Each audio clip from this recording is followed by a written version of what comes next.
North Korea missile test could be RAINED OFF, Seoul suggests.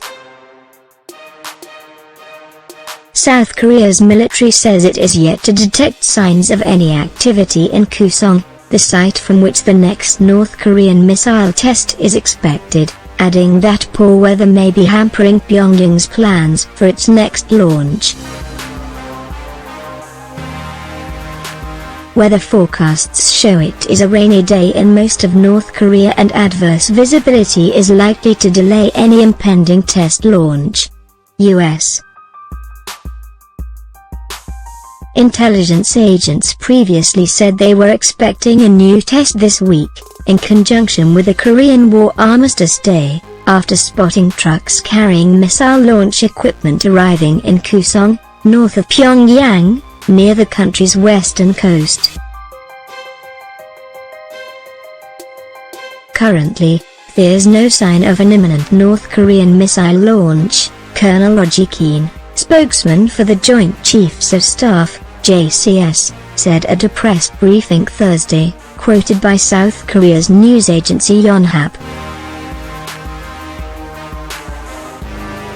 Our military is continuing to closely monitor North Korea's every possible provocation, mobilizing combined surveillance assets with the United States.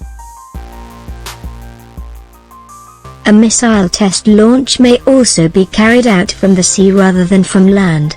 Defense officials also told CNN last week that a North Korean submarine was engaged in unusual deployment activity, prompting the U.S. and South Korean forces to raise their alert level. According to the top U.S. military commander stationed in South Korea, Pyongyang's nuclear test launches have become the new normal. The North Korean program is accelerating in time, with nearly weekly tests becoming the new normal, said General Vincent K. Brooks of the United States Forces Korea speaking at the U.S.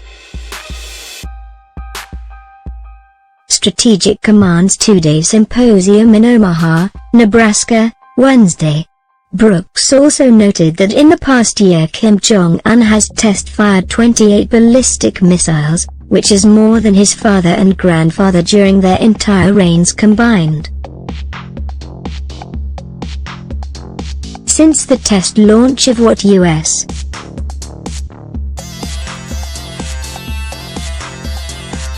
experts believe to be an intercontinental ballistic missile, ICBM, with the potential of reaching Alaska on July 4, North Korean state media have talked up the country's nuclear strength, repeatedly threatening a preemptive nuclear strike to the heart of the U.S.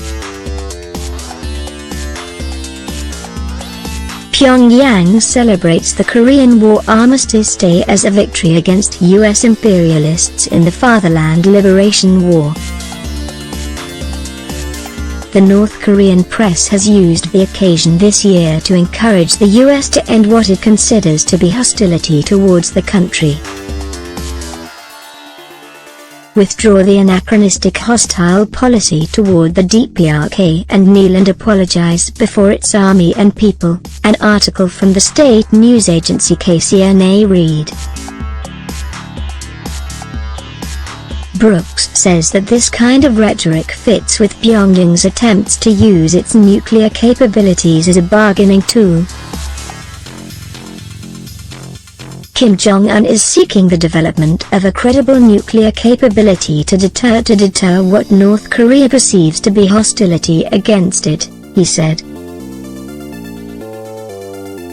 The regime seeks to be in a position to dictate its own terms internationally if it can sufficiently hold at risk the Republic of Korea, Japan, the full geography of the United States, and other countries in the region and well beyond the region.